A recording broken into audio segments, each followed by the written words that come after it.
And I mean, also, let's look at this from just purely, a lens of logic, a lens of, the fact that this situation is painful, it's complex, it has a lot of nuances in it that are not simple, things that involve around religion, homophobia, how people define, civility, legality, how people define what's going too far, what's not going too far. And I guess arguments can be made on both sides. Gavin Sims can have his arguments, Payton Morgan can have his arguments, Bella can have her arguments, I can have my arguments. I think everybody can have their, various arguments to the nefarious nature of the situation as to why, they believe what they believe. And I guess what I'm going to do is I'm going to lay out, why I believe what I believe in this situation. When Payton Morgan opted to lure me to 30 East College Street, a little over 2 years ago, it was sparked by me following up, I guess, with curiosity about him saying that his parents have trust issues because of me.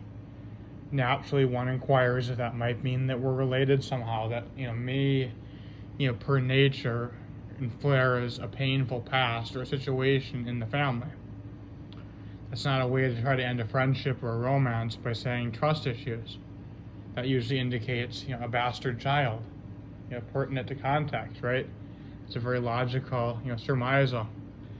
And barring aside, obviously the LGBT stuff, we're going to get there. But, that presents a clear issue of paternity where, perhaps maybe Brian James Morgan is my biological dad, in which he doesn't want anything to do with me because of my behavior and perhaps I've got some issues. It also could mean that Payton is a Wagner somehow, and that, this situation is made worse by the Brian Morgan, playing with that paternity issue. But as far as I see it, I've gotten the short end of the stick, no matter what. First of all, Payton got into in a rich arranged wedding. The cops lie for him. Everybody lies for him. He's not living in Minnetonka right now, as has been said. He's living, probably in some very nice mansion somewhere with Isabella Martin. And for me, I want to go back to college. That's my stance, and how I get there is my prerogative.